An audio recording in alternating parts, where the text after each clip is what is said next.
മുഅ്മിനീങ്ങളെ, ഇന്ന് നമുക്കൊരു ദുആ പഠിക്കാം. അള്ളാഹുവിൻ്റെ 4 അതിമഹത്തായ ബൃഹത്തായ ഇസ്മുകൾ ചേർന്ന് വന്നിട്ടുള്ള ഒരു ദുആയാണ്. ദുന്യാവും നാളെ ആഖിറവും രക്ഷപ്പെടാൻ ഈ ഒരു ദുആ മാത്രം മതി. നമ്മൾ ഒരുപാട് ഉസ്താദുമാരൊക്കെ സ്ഥിരമായി അവർ ചെയ്തിരുന്ന ഒരു ദുആയാണ്. അപ്പോൾ ഇൻഷാ അല്ലാഹ് ഈ ദുആ എങ്ങനെയാണ് ഓതേണ്ടത്, ഏത് സമയത്താണ് പറയേണ്ടത്, ഇതിൻ്റെ അർത്ഥം എന്താണ്, വിശദമായി ഇന്ന് നമുക്ക് ആദ്യം തന്നെ പഠിക്കാം. നമ്മൾ ദുആ ചെയ്യുമ്പോൾ പലപ്പോഴും അശ്രദ്ധമായി പോകുന്ന 10 കാര്യങ്ങൾ, ഈ 10 കാര്യങ്ങൾ ശ്രദ്ധിക്കാത്തത് കൊണ്ടാണ് നമ്മുടെ ദുആ എന്നും അല്ലാഹു തആല കബൂലാക്കാത്തത്. ഒരുപാട് പേര് ദുആ ചെയ്യുന്നു, പക്ഷെ അല്ലാഹു സ്വീകരിക്കുന്നില്ല. എന്താ? ഈ 10 കാര്യം ശ്രദ്ധിക്കാത്തത് കൊണ്ടാണ്. അപ്പോൾ ദുആ ചെയ്യുമ്പോൾ ശ്രദ്ധിക്കേണ്ട 10 കാര്യങ്ങൾ ഇൻഷാ അല്ലാഹ് നമ്മൾ ഇന്നത്തെ ക്ലാസ്സിൽ വിശദീകരിക്കുന്നുണ്ട്.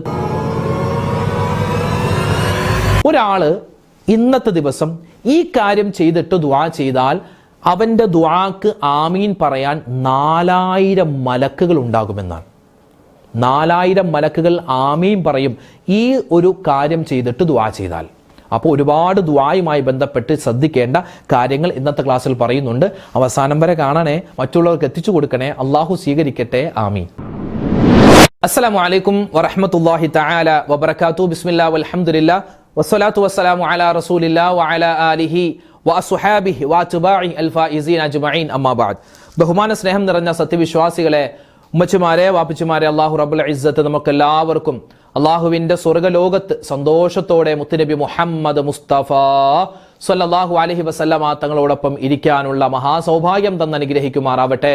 ആമീൻ ആമീൻ യാ റബ്ബൽ ആലമീൻ. പ്രിയപ്പെട്ടവരെ, ഇന്നിപ്പോൾ വെള്ളിയാഴ്ചയാണ്. നമ്മളിപ്പോൾ സൂറത്തുൽ കഹ്ഫ് ഓതുന്നുണ്ട്. അതുപോലെ തന്നെ സൂറത്തുൽ മുൽക്ക്, സൂറത്തുൽ വാഖിയ, അതുപോലെ തന്നെ വെള്ളിയാഴ്ച ദിവസം ഓതേണ്ട സുന്നത്തായിട്ടുള്ള സൂറത്തുകൾ, ഔറാദുകൾ, സ്വലാത്തുകൾ ഒക്കെ നമ്മൾ പറയുന്നുണ്ട്. ഈ കൂട്ടത്തിൽ ഇന്നത്തെ മഗ്രിബിന് മുമ്പ് എൻ്റെ പ്രിയപ്പെട്ടവരെ, നമുക്ക് ഒരു ദുആ പഠിക്കാം.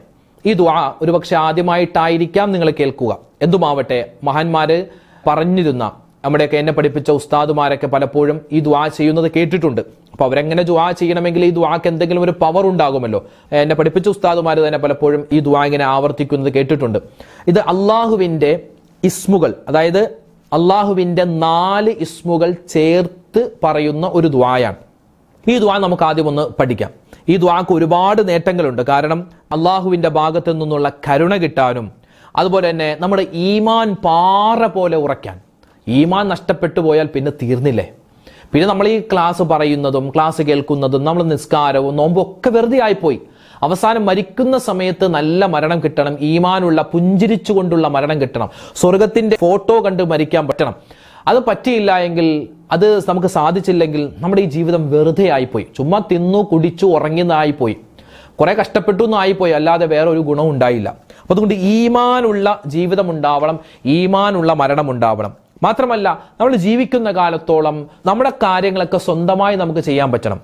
ഇപ്പോൾ ബാത്റൂമിൽ പോകുമ്പോൾ അവിടെ ചെന്നിരിക്കാനും, അതുപോലെ തന്നെ അവിടുത്തെ വൃത്തിയാക്കാനും ഒക്കെ നമുക്ക് സ്വന്തമായിട്ട് പറ്റണം. മറ്റൊരാൾ നമ്മുടെ ഔറത്ത് കാണുന്ന, ഔറത്ത് തൊടുന്ന ഒരവസ്ഥ അതുണ്ടാവാതെ നമുക്ക് ആഫിയത്തുണ്ടാവണം, ആരോഗ്യമുണ്ടാവണം. എല്ലാ അവസ്ഥകളും തരുന്നത് അള്ളാഹുവാണ്. അള്ളാഹുവേ പടച്ചവനെ, റഹ്മാനായ റബ്ബേ, അള്ളാഹുവേ റബ്ബേ റബ്ബേ, ഞങ്ങളുടെ ദുആ സ്വീകരിക്കുന്ന റഹ്മാൻ അള്ളാഹുവേ, മരണം വരെ ഞങ്ങളുടെ പ്രാഥമിക കാര്യങ്ങളൊക്കെ ഞങ്ങൾ തന്നെ ചെയ്യുന്ന ഒരവസ്ഥ തരണേ അല്ലാഹ്. അള്ളാഹുവേ, മറ്റൊരാൾക്ക് ഞങ്ങളൊരു ബുദ്ധിമുട്ടാകുന്ന, ഭാരമാകുന്ന, ഇപ്പോൾ നമ്മളങ്ങനെ ദുആ ചെയ്യുമ്പോഴും മക്കൾക്ക് അങ്ങനെ മാതാപിതാക്കൾ ഭാരമാവാൻ പാടില്ല. ഇപ്പോൾ ഉമ്മയും വാപ്പയും വിഷമിച്ച് കിടക്കുമ്പോൾ അല്ലെങ്കിൽ രോഗിയായി കിടന്നാൽ മക്കൾക്കത് ഭാരമാവാൻ പാടില്ല. മക്കൾക്കത് സന്തോഷമാവണം. കാരണം എന്താ? ഉമ്മാക്കും വാപ്പാക്കും ആ ഖിദ്മത്ത് ചെയ്യാൻ പറ്റുന്ന കാലം അവനിക്ക് സ്വർഗമാണ്, അല്ലേ? അപ്പം അതുകൊണ്ട് എന്നാലും നമ്മൾ ദ്വാരക്കണം. നമ്മളിങ്ങനെ രോഗിയായി കിടക്കുമ്പോൾ മറ്റുള്ളവരെ നമ്മളെ നോക്കി വിഷമിക്കുന്ന, ഭാര്യ ഇങ്ങനെ നോക്കി വിഷമിക്കുന്ന, ഭർത്താവ് നോക്കി വിഷമിക്കുന്ന, മക്കൾ ഇടങ്ങേറാകുന്ന ഒരവസ്ഥ അത്രയൊന്നും എത്തിക്കല്ലേ റബ്ബേ. ഈമാനോടുകൂടി ജീവിച്ച് ഈമാനോടുകൂടി ഹൈറായ നല്ലൊരു മരണം തരണേ അല്ലാ എന്ന് എപ്പോഴും നമ്മൾ ദ്വാരക്കണം. അപ്പം അങ്ങനെ നല്ലൊരു അവസ്ഥ ജീവിതത്തിൽ നമുക്ക് ദുന്യാവിലും നാളെ ആഖിറത്തിലും കിട്ടാനുള്ള ഒരു ദ്വായാണ്. നിങ്ങൾക്ക് ആ ദ്വാ ഒന്ന് പഠിച്ചാലോ? ദ്വാ നിങ്ങൾക്ക് സ്ക്രീനിൽ കാണാൻ പറ്റും. ഏതാണത്? അള്ളാഹുവിൻ്റെ 4 ഇസ്മുകൾ പറഞ്ഞിട്ടുള്ള ദ്വായാണ്. ഈ 4 ഇസ്മുകളിൽ പലതും അള്ളാഹുവിൻ്റെ ഇസ്മുൽ ആളമാണെന്ന് വരെ മഹത്തുക്കൾ പറഞ്ഞിട്ടുള്ള, അത്രമാത്രം വളരെ പവറുള്ള 4 അള്ളാഹുവിൻ്റെ ഇസ്മുകൾ ചേർത്തിട്ടുള്ള ദുആയാണ്. നമുക്കൊന്ന് പഠിക്കാം. ഏതാണത്? അല്ലാഹുമ്മ അന്തൽ മജീദ് വ അന്തൽ വദൂദ് വ അന്തൽ മുജീബ് വ അന്തൽ ലതീഫ് അല്ലാഹുമ്മ അർഹംനാ വഹ്ദിനാ വആഫിനാ. ഇതാണ് ദുആ. ചെറിയൊരു ദുആയാണ്, പറയുമ്പോൾ ഇച്ചിരി ദീർഘമായിട്ട് തോന്നിയാലും നമുക്ക് വളരെ എളുപ്പത്തിൽ പഠിച്ചേക്കാൻ പറ്റുന്ന ദുആയാണെന്ന് പറഞ്ഞേ. അല്ലാഹുമ്മ അന്തൽ മജീദ് വ അന്തൽ വദൂദ് വ അന്തൽ മുജീബ് വ അന്തൽ ലതീഫ് അല്ലാഹുമ്മ അർഹംനാ വഹ്ദിനാ വആഫിനാ. ഒന്നുകൂടെ പറഞ്ഞേ. അല്ലാഹുമ്മ അന്തൽ മജീദ് വ അന്തൽ വദൂദ് വ അന്തൽ മുജീബ് വ അന്തൽ ലതീഫ് അല്ലാഹുമ്മ അർഹംനാ വഹ്ദിനാ വആഫിനാ. ഇതാണ് ആ ദുആ. അതിന്റെ അർത്ഥം നോക്കിയാലോ. അല്ലാഹുമ്മ അന്തൽ മജീദ്, അല്ലാഹുവിന്റെ ഒരു ഇസ്മു പറയുന്നു. അല്ലാഹുവേ അന്തൽ മജീദ്, പഠിച്ചവനെ നീ മഹത്വമുള്ളവനാണ്. മജീദ് എന്ന് പറഞ്ഞാൽ ഒരുപാട് മഹത്വമുള്ളവൻ. അല്ലാഹുവേ നീ മഹത്വമുള്ളവനാണ്. വ അന്തൽ വദൂദ്, നീ അടിമയായ ഞങ്ങളോട് സ്നേഹം ചൊരിയുന്ന ആളാണ്, അടിമകളെ സ്നേഹിക്കുന്നവനാണ്, നീ സ്നേഹമുള്ളവനാണ്. അതുപോലെ വ അന്തൽ മുജീബ്, അല്ലാഹുവേ അടിമകളാകുന്ന ഞങ്ങൾ ചോദിച്ചാൽ ഞങ്ങളുടെ ദുആക്ക് നീ ഉത്തരം തരുന്നവനാണ്. വ അന്തൽ ലതീഫ്, അല്ലാഹുവേ ഞങ്ങളോട് നീ മൃദുലത കാണിക്കുന്നവനാണ്, മയം കാണിക്കുന്നവനാണ്, സ്നേഹം കാണിക്കുന്നവനാണ്. അപ്പോൾ അള്ളാഹുവിൻ്റെ 4 ഇസ്മുകൾ പറയുന്നു. അല്ലാഹുമ്മ അന്തൽ മജീദ്, അല്ലാഹുവേ നീ മഹത്വമുള്ളവനാണ്. വ അന്തൽ വദൂദ്, നീ സ്നേഹമുള്ളവനാണ്. വ അന്തൽ മുജീബ്, ദുആക്ക് ഉത്തരം തരുന്നവനാണ്. വ അന്തൽ ലതീഫ്, അല്ലാഹുവേ നീ മൃദുലത ചെയ്യുന്നവനാണ്.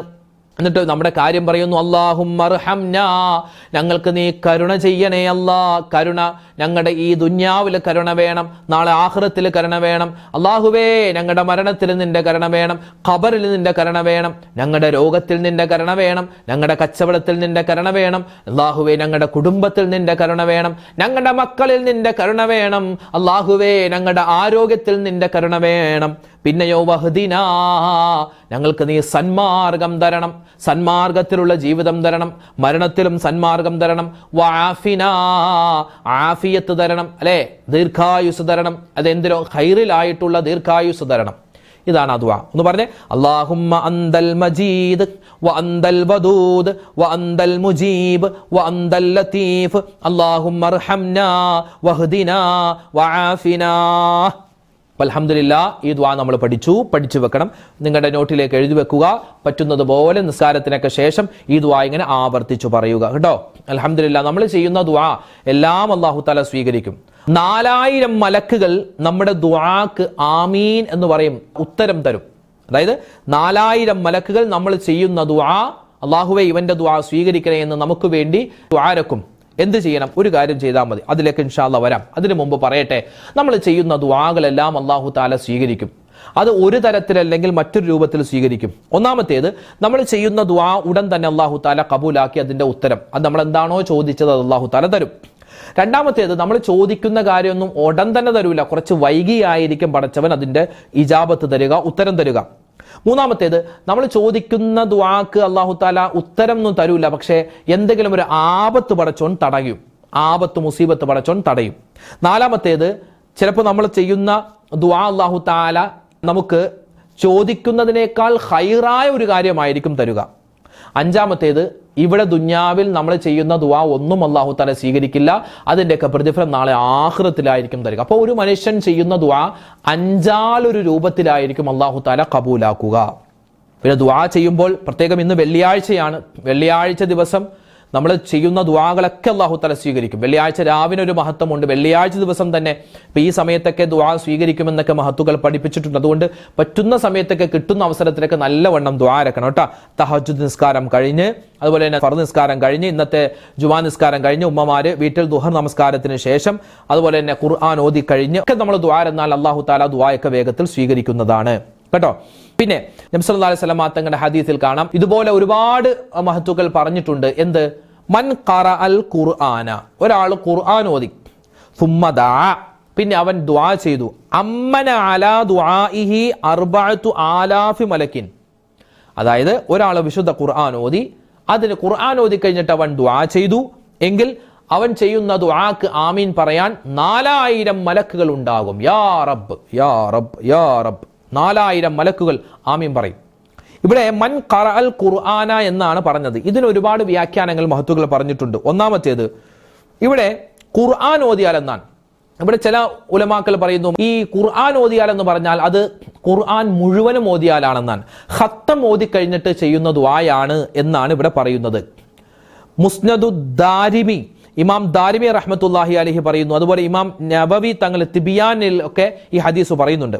അപ്പൊ ഖുർആൻ ഓതിക്കഴിഞ്ഞാൽ എന്നാണ് പറഞ്ഞത്. അതായത് അതിന്റെ അർത്ഥം ഖത്തം ഓതിയാൽ. ഇനി ഖത്തമല്ല, ഖുർആനിലെ ഏതെങ്കിലും ഒരു സൂറത്ത് ഓതിയാലും ഈ പ്രതിഫലം കിട്ടും. യാസീൻ ഓതിക്കഴിഞ്ഞാൽ, സൂറത്തുൽ ഫാത്തിഹ ഓതിക്കഴിഞ്ഞാൽ, അത് സൂറത്തുൽ ഇഖ്ലാസ് ഓതിക്കഴിഞ്ഞാൽ, സൂറത്തുൽ കാഫിറൂൻ ഓതിക്കഴിഞ്ഞാൽ ഒക്കെ നമ്മൾ ഓതിയിട്ട് നമ്മൾ ദുആ ചെയ്താൽ ആ ദുആ സ്വീകരിക്കുമെന്ന് പറഞ്ഞിട്ടുണ്ട്. അതല്ല, ഖുർആനിൽ നിന്നും ഒരു അല്പം ഓതിയാലും മതി എന്നും പറഞ്ഞ പണ്ഡിതന്മാരുണ്ട്. അപ്പൊ 3 അഭിപ്രായമുണ്ട്. ഒന്നാമത്തേതാണ് പ്രബലം, അതായത് ഖത്തം ഓതിക്കഴിഞ്ഞിട്ട് ദുആരക്കുക. ഇവിടെ മറ്റൊരു പണ്ഡിതന്മാർ പറയുന്നു ഖത്തം എന്ന് പറയുമ്പോൾ വിശുദ്ധമായ ഖുർആൻ മുഴുവനും, ഫാത്തിഹ സൂറത്ത് തൊട്ട് സൂറത്ത് നാസ് വരെ മുഴുവനും ആയിട്ടും ഓതുക, അതിനാണ് ഈ ഖത്തം ഓതുക എന്ന് പറയുക. എന്നാൽ ഇവിടെ നബി തങ്ങൾ സല്ലല്ലാഹു അലൈഹി വസല്ലം തങ്ങളുടെ ഒരു ഹദീസിൽ തന്നെയുണ്ട് വിശുദ്ധമായ ഖുർആനിലെ സൂറത്തുൽ ഇഖ്ലാസ്, ഖുൽ ഹുവല്ലാഹു അഹദ് എന്ന് പറയുന്ന സൂറത്ത്. ഈ സൂറത്ത് 3 വട്ടം ഓതിയാൽ ഒരു ഖത്തം തീർത്ത പ്രതിഫലമാണ്, അല്ലെ? സുലുസുൽ ഖുർആൻ എന്നാണ് എന്തിനെ പറ്റി പറയുക? ഖുൽ ഹുവല്ലാഹു അഹദ് സൂറത്തിനെ പറ്റി പറയുന്നത് സുലുസുൽ ഖുർആൻ, ഖുർആനിന്റെ 1/3 എന്നാണ്. അപ്പോൾ 3 പ്രാവശ്യം ഖുൽ ഹുവല്ലാഹു അഹദ് സൂറത്ത് ഓതിയിട്ട് നമ്മൾ ദുആ ചെയ്താൽ 4000 മലക്കുകൾ ആമീൻ പറയും. അതുപോലെ തന്നെ സൂറത്തുൽ കാഫിറൂൻ, അത് ഖുർആനിന്റെ 4/1, റുബുഉൽ ഖുർആൻ എന്നാണ്. അപ്പൊ 4 പ്രാവശ്യം സൂറത്തുൽ കാഫിറൂൻ ഓതിയാൽ ഒരു ഖത്തം ഓതിയതുപോലത്തെ പ്രതിഫലം കിട്ടും. അപ്പൊ അങ്ങനെ 4 പ്രാവശ്യം സൂറത്തുൽ കാഫിറൂൻ ഓതിയിട്ട് ദുആ ചെയ്താലും ഈ ദുആ സ്വീകരിക്കുമെന്നൊക്കെ മഹത്തുക്കൾ പറയുന്നുണ്ട്. അപ്പൊ എന്തായാലും വിശുദ്ധമായ ഖുർആൻ ഓതിയിട്ട് ദുആ ചെയ്താൽ നമ്മുടെ ദുആ സ്വീകരിക്കുമെന്ന് മാത്രമല്ല 4000 മലക്കുകൾ ആമീൻ പറയാൻ കാത്തിരിക്കുകയാണ്. ഇനി നമ്മൾ ചെയ്യുന്ന ദുആ, ഈ ദുആക്ക് പലപ്പോഴും ഉത്തരം കിട്ടാതെ പോകുന്നുണ്ട്, അല്ലെ? അതിന്റെ കാരണം പലതാണ്. ഒന്നാമത്തെ, നമ്മൾ ചോദിക്കുന്നത് അള്ളാഹിനോടാണ്. ആ ഒരു ബോധ്യം വേണം.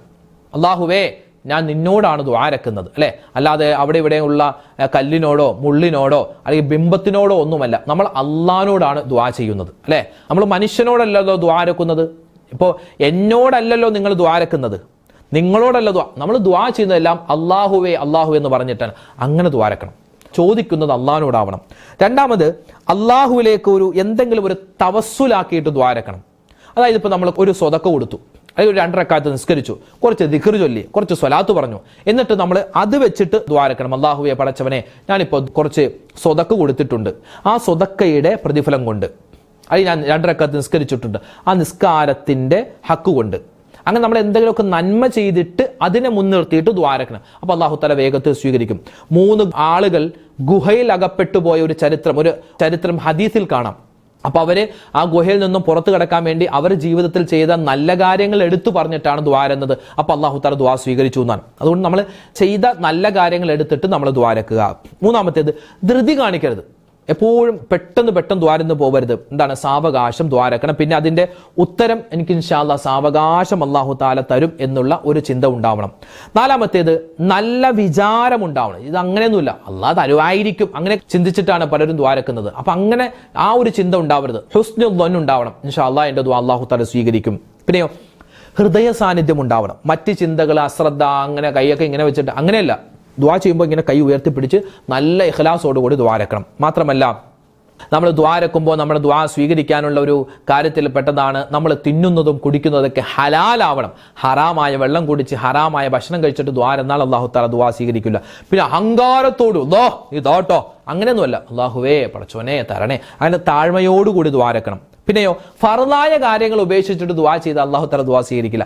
നിസ്കാരങ്ങളൊക്കെ കൃത്യമാക്കണം, എന്നിട്ട് ദുആ എന്നാൽ അല്ലാഹു തആല ദുആ സ്വീകരിക്കും. പിന്നെയോ, എന്താണ് ആവശ്യമെന്ന് അള്ളാഹിനോട് നമ്മൾ പറയണം. പടച്ചോനെ എന്റെ മറ്റേ കാര്യം ഒന്ന് സെറ്റാക്കണം, അങ്ങനെയൊന്നുമല്ല. ഒരു വ്യംഗ്യമായിട്ട് പറയലല്ല. അല്ലാഹുവേ പടച്ചവനെ 2 ജോലി വന്നിട്ടുണ്ട് റബ്ബേ, അതിലെനിക്ക് ഹൈറായത് ഏതാണോ ആ ജോലി നീ തരണേ, അങ്ങനെ വ്യക്തമായി പറഞ്ഞു ദ്വാരക്കണമെന്നാണ്. അതൊക്കെ അള്ളാഹ്ക്ക് ഭയങ്കര ഇഷ്ടമാണെന്നാണ്. പിന്നെ 10ാമത്തേത്, ഉത്തരം കിട്ടുന്ന സമയങ്ങൾ ശ്രദ്ധിച്ചിട്ട് നമ്മൾ ദ്വാരക്കണം. അതായത് തഹജ്ജുദ് നമസ്കാരത്തിന് ശേഷം, ഓരോ ഫർദ് നമസ്കാരത്തിന് ശേഷം അങ്ങനെ നമ്മൾ ദ്വാരക്കണം. അപ്പൊ അൽഹംദുലില്ലാഹ് ദുആ ചെയ്യുമ്പോൾ ശ്രദ്ധിക്കേണ്ട 10 കാര്യങ്ങൾ പറഞ്ഞിട്ടുണ്ട്. പിന്നെ 4000 മലക്കുകൾ നമ്മുടെ ദുആക്ക് ആമീൻ പറയും ഒരു കാര്യം ചെയ്തിട്ട് നമ്മൾ ദുആ എന്നാൽ അതും പറഞ്ഞിട്ടുണ്ട്. പിന്നെയോ വേഗത്തിൽ നമ്മുടെ കാര്യങ്ങളൊക്കെ സലാമത്താവാനും നമ്മൾ ഒരിക്കലും ഒഴിവാക്കാൻ പാടില്ലാത്ത അള്ളാഹുവിന്റെ 4 ഇസ്മുകൾ ചേർത്തിട്ടുള്ള ദുആയും ഇന്നത്തെ ക്ലാസ്സിൽ പഠിച്ചിട്ടുണ്ട്. അൽഹംദുലില്ലാഹ്, ഇന്ന് നമ്മൾ ഒരുപാട് സ്വലാത്തുകൾ പറയുക, ഈ ദുആയൊക്കെ ചെയ്യുക. അള്ളാഹു തആല സ്വീകരിക്കട്ടെ. ഒരുപാട് പേര് ദുആരക്കാൻ പറഞ്ഞിട്ടുണ്ട്. എല്ലാവർക്കും വേണ്ടി ഇൻഷാ അല്ലാഹ് നമ്മൾ മൊത്തത്തിൽ ദുആരക്കും. അള്ളാഹു തആല നമ്മുടെ എല്ലാവരുടെയും ഹലാലായ മുറാദുകൾ ഹാസിലാക്കി തരുമാറാവട്ടെ. വേദനകൾ, വിഷമങ്ങൾ, സങ്കടങ്ങൾ ദൂരീകരിച്ച് തരുമാറാവട്ടെ. ആമീൻ ആമീൻ യാ റബ്ബൽ ആലമീൻ. ഇൻഷാ അല്ലാഹ് നമുക്ക് നാളെ മറ്റൊരു വീഡിയോ ആയിട്ട് കാണാം. അതുവരേക്കും അസ്സലാമു അലൈക്കും വറഹ്മത്തുള്ളാഹി തആല വബറകാതുഹു.